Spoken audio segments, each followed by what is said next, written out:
Oh, hey, welcome back to Mellow Labs. On today's episode, we're making the washing machine smart for the third time, and hopefully the last. Let's do a cute little recap. In version 1, I made a little user interface with an OLED screen and 3 little buttons so that you can select how much detergent you want to dispense into the washing machine. Unfortunately, we never used it. We just clicked that button that dispensed 25 milliliters into the washing machine and the screen just got burning. And that worked great until the 5-volt pump I was using filled up with air and didn't have enough oomph to refill itself with detergent. So basically we ended up using the washing machine for like 2 weeks with no detergent. Oops. So that's when I made version 2. And version 2, I switched it to just use a single button. So you press it and 25 milliliters gets dispensed into the washing machine. Unfortunately, I used a pump that was basically unobtainium. It was a peristaltic 12-volt pump that I pulled out of the trash, and it's basically impossible for anybody to get without spending a lot of money. I also added a detergent level sensor, which was basically just trash. It was a hard-coded value that subtracted 25 milliliters every time you hit the button. Unfortunately, the ESP does not have persistent memory when you restart, so it just forgets how much you've dispensed and resets itself back to the original value. So I had to reweigh the bottle every time. So with all of these lessons learned, let's talk about what I want to do for version 3 by taking apart the washing machine. Oh, I forgot to unplug it. Probably should have done that first. Reveal! It's a washing machine! So here we have the big cement block that keeps the drum from shaking too much. Here we have a nice little fan that goes through a heater for the drying function that we never use. Detergent compartment, which gets filled in with water coming from here. The main inlet's there, and then it goes through these black pipes here. Unfortunately, this one seems to be actually wearing down. So like there's a lot of shavings here. This pipe has been rubbing up against the cement block here and kind of shaving it down, which is not great, but I think I can just kind of maybe push it off to the side here and it shouldn't hit the cement block. I'm sure we'll come back to it in like a couple of weeks, but for now it's okay. So what I actually need access to in this washing machine is the front panel, because I don't want to have to press a button every time we want to start the laundry again. I want to have that be done automatically. So what I want to do is gain access to this panel where there's a little LED that only comes on when the lock is engaged, which basically just means the washing cycle has started.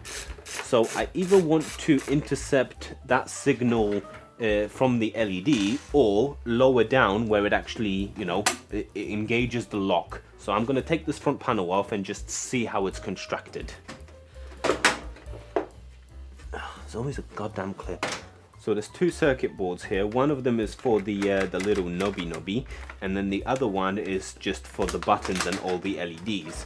Let me try getting behind here and seeing how small things are. Okay, so these LEDs are a lot smaller than I expected. So the one I need is DL23, and that is absolutely tiny. So my idea was to like solder on some wires that I can connect to an ESP later on, but I don't know if that's gonna happen. Let me have a look if I can intercept the signal at the lock instead. Okay, so this down here is the front lock that locks the door in place, and it has 3 wires coming off of it, and I was hoping that they just go here where the something gets turned on and off, but unfortunately no, they go all the way down, which leads me to believe that there is some kind of computer down there that does some computing. So let's take a look in here. Okay, so we've got the motor that, you know, does the whole thing. The cable ribbon is down here, and it goes down to, I assume, this, which I might be able to just like figure out which of these wires is for the lock and see if I can intercept the signal somehow. And then down here we have this little compartment that everybody should clean way more often than they do, and I didn't actually know it had a sensor connected to it, so I wonder what that does. I kind of want to hold the computer in my hand so I know what I'm dealing with. Oh wow, the whole computer is held in place with one single screw. Well, that's awfully convenient. Ooh, wow, that is straight live. Damn, nice. Glad I unplugged this.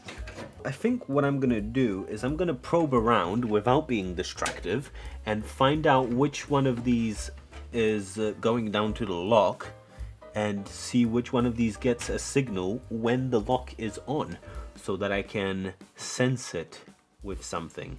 So I'll be right back when I figure that out. Right, so after my thorough analysis, there is a lot of space in here for me to put my electronics. I can't unfortunately use the lock as a way to sense whether it's on or off. This is an AC lock and I don't really want to have to touch AC any more than I already need to. So I'm probably just going to sense the LED the way I mentioned. There's a lot of room in here for me to put my electronics and stuff like that, and I'm probably going to have the pump somewhere closer to the back because the bottle is going to be outside of the washing machine, which just leaves me with how am I pumping the detergent into the washing machine. So I could do it the way I did it previously with just leaving the latch open and having a tube run in here, but there is a very convenient little slot on the detergent compartment here that I could just cut a hole in and feed my tube in there and just like cover it with epoxy, because then that actually makes a good waterproof seal. So I'll probably do that. Right, well, I guess that's pretty much everything I needed from the inside of the washing machine. I'm going to close this back up and complete my planning at my desk. Before we continue, did you know that if you support me over on Patreon, for just a few pounds a month, you get early access to my videos, work in progress updates on my Discord server, and discounts for my merch store, as well as tons of exclusive videos that you probably don't even know exist yet. Nobody pays me to make these videos, so your support actually goes a really long way. So if you would consider supporting me, that would be greatly appreciated. Let's continue with the video.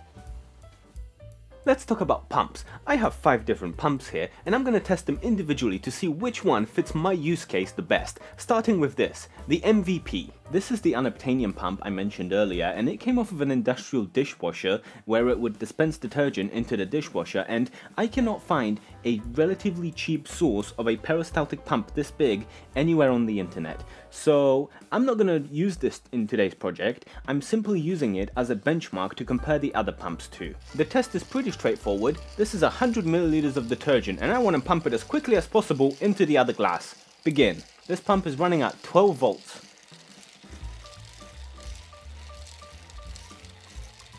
Really living up to that MVP status, huh? And time. Well, that took longer than I expected. Right, let's move on to pump number 2. This one is technically rated for 24 volts, but I'm still running it at 12 volts because that's what I'm going to be running inside the washing machine. So, begin. And time. Wow, that took so much longer than I expected. I'm going to try it just for fun at 24 volts. Go. Ooh, faster. And time. That was faster, but still so much longer than I expected. Alright, pump number 3. Alright, this one is actually rated for 12 volts, so I put the power supply back down and begin.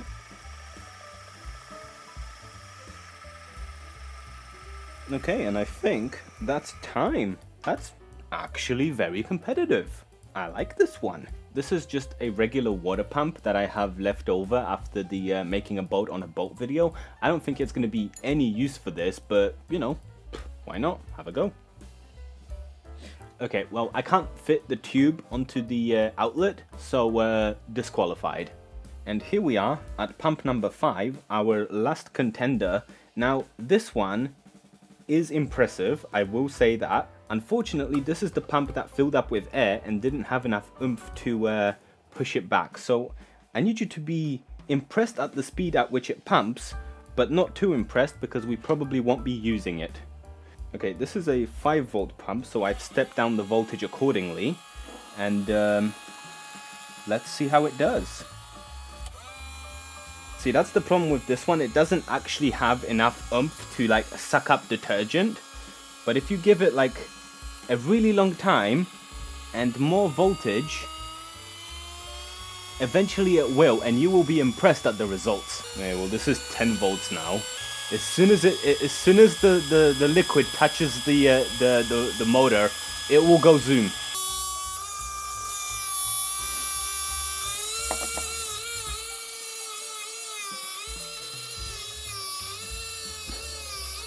Okay.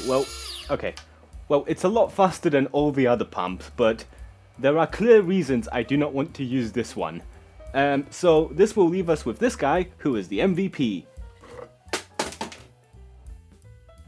Now, let's talk about detergent, specifically how much detergent is left in the bottle. See, this is going to be in the back of a cabinet, and we basically will never look at it, so we need the system to tell us whether there is enough detergent in the bottle, and there are a few different ways of doing this. In front of me, I have assembled an assortment of sensors that theoretically have what it takes to tell me how much detergent is in the bottle, and by the process of elimination, we will get rid of the ones that I don't think are suitable. Number 1, load cells. I could put the whole bottle on a little platform with load cells under it, and it will tell me the weight of the bottle over time. Unfortunately, these have a tendency to just like go out of sync, so for something I'm not going to touch for a year, these are not it. Eliminated. Number 2, capacitive soil moisture sensors. Technically, it would be able to tell me how much detergent is in the bottle. It's more for measuring how much water is in your plants, and also, it won't fit through the neck of the bottle. So, eliminated. Number 3, IR distance sensor. I could just put this in the top of the bottle and it would like detect how high or low the liquid is, but again, this takes calibration and it's just more faff than I want to deal with. Eliminated. Number 4, time of flight distance sensor. This works basically like the IR distance sensor, but smaller and more accurate, which does mean I'd have to calibrate it, and that's more effort than I want to put in. Eliminated. Which brings us to the final 2. The ultrasonic distance sensor is too big, it won't fit, I don't want to have to modify the bottle. Eliminated. Which leaves us with this, a very cheap moisture sensor for plants.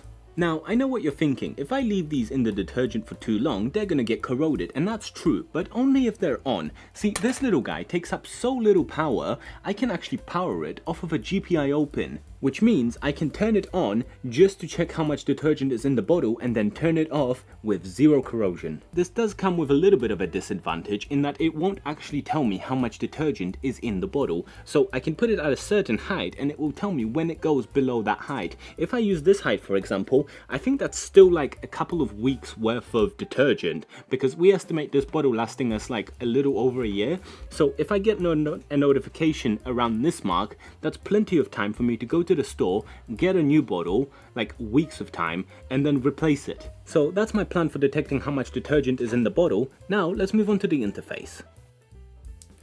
As much as I appreciate the simplicity of a user interface with a single button, unfortunately we need a couple more options, and I don't want to make the mistake I did before of having a user interface that will rarely ever get interacted with. I went scouring for a better solution, and eventually I found it in a form of this rotary switch. It has 5 positions that I can just plug into my microcontroller and program to do whatever I want, which brings us to the outputs, which we only really need one of. I'm going to be using a single red LED that will display whether the detergent bottle has detergent in it or not. This is an RGB color LED. I didn't have any red monocolor LEDs, but I will only be using red from this. And now for the components that don't require a segment all to themselves, we've got a 12 volt 1 amp power supply, a check valve to stop the detergent flowing back into the bottle, a DC motor driver. I'm only really using this specific one because it steps down 12 volts down to 5 volts, which I can use for the other electronics in the system, and a D1 mini. I'm not 100% sure if I'm actually using the D1 mini. I might switch it to like an ESP32, but altogether, that's all the parts I need to make my system. So I'm gonna make it. It took a while, but I finished soldering everything together, and you're probably gonna ask, why are you using the Raspberry Pi Pico? It doesn't even have Wi-Fi. How can you call this smart if it doesn't have Wi-Fi? Well, that's because I'm planning for this to be a more permanent install than what I normally do. I don't want to have to take this out of the washing machine after we move out, and I don't want to have my flatmate need to run Home Assistant in order to know whether there's enough detergent for him to do laundry. So yeah, this will be in the washing machine for however long it takes for it to break. This is the main user interface that will be sticking out the front of the washing machine, and as you can see, it does all the things we need it to do. It has off, 25, 50, 75, and run continuously, and it has the LED to tell me that we are low on detergent, and it does its job beautifully whilst being really simple. On the other end, we have the pump with the detergent detector. This isn't actually the wire I want to use. I'm just not quite sure how long for the wire I'm going to need just yet. Right, let's hope the demo gods are with me today. we're going to power it on, which powers the power supply that powers everything. Now, the way it knows that a wash cycle has started is by sensing the voltage across the LED that turns on when the lock on the washing machine engages. So I don't have the washing machine with me right now, so the way I'm doing it is by lying to it. I've got my power supply and I can just set it to a voltage that it recognizes as the start wash cycle thing. So I've got it set to 25 milliliters, and theoretically when I turn this on, so what's going to happen when I tell it wash cycle has started is it's going to check the detergent level, and then because the detergent sensor is still in the detergent, nothing's going to happen, and it's just going to dispense 25 milliliters. So let's give it a signal. There we go, it's checking it. We've got enough detergent, it's dispensing it. Now technically it should dispense 25 milliliters. It might be a little bit below that. The way I've got it programmed is I tell it I want to dispense 25 milliliters, and I input the flow rate of the motor, and then it does all that calculation by itself. It's very nice. So we're just going to wait for it to dispense, hopefully exactly 25 milliliters.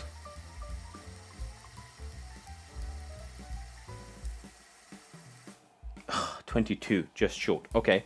Now, because it thinks the LED is still on, the wash cycle continues going. So what that lets us do is say like, oh, maybe we're doing a heavier load and we didn't realize, and it dispensed 25 milliliters. What if we want 50 milliliters? What that lets us do is just turn it to 50, and it will dispense another 25 milliliters. And this works whether you turn it from 25 to 75 or from 50 to 75. Instead of dispensing another 75, it will dispense whatever the reminder is to get to that amount. So this is just how much you want in the washing machine. So we are a little bit short. I should look into that. It's like 5 grams short, but that's manageable. Now we can finish the cycle, but just before we do that, I'm gonna take out the sensor so that you can see what happens when it thinks there's no detergent. Now I'm gonna turn it off, and what that's gonna do is it's gonna check detergent. There is no detergent, red LED. And again, because there's still plenty of detergent in the bottle, that gives us like a week or two to go out and buy a new bottle of detergent. And then when that goes back in, we start another cycle, it will update itself. Well, now that just leaves me with printing something to keep all of this together and installation. Right, so things didn't exactly go to plan, but I got everything installed. So I've got the main unit there in like a 3D printed box. I've got the knob installed on the front here, lovely. I've got the power hooked up there, and I've got the pump routed at the back, and I've got the detergent tube running into the detergent compartment. It's hot glued. We all knew it was going to be hot glued. I'm just confirming that it is in fact hot glued. So what happened was, when I tried doing the front connector LED thing, well, it's my stupidity mostly. So I thought most of this will run at like 5 volts, 3.3 volts. When I actually got to it, the LEDs are running at like 10 volts, which would overpower my analog to digital converter on the Pico. And I might have at some point accidentally touched 2 wires together that should not have been touched together, and now some of the LEDs on the display panel no longer work.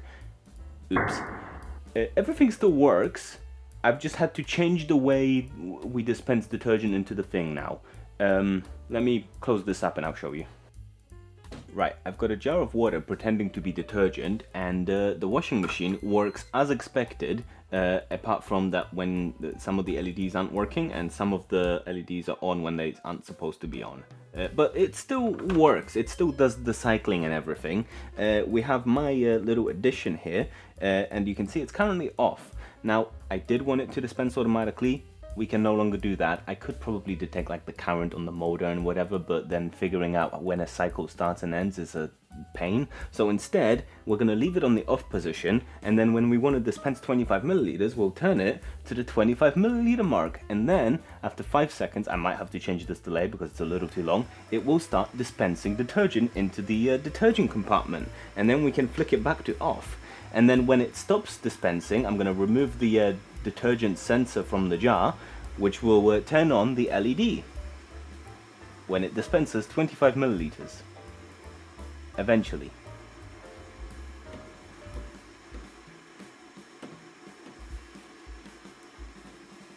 It's getting there. And LED, tada! That's actually blinded me a little bit. It's a little too bright, but it's not. I was stunned by an LED. It's a little too bright, but it gets the point across. Buy detergent soon.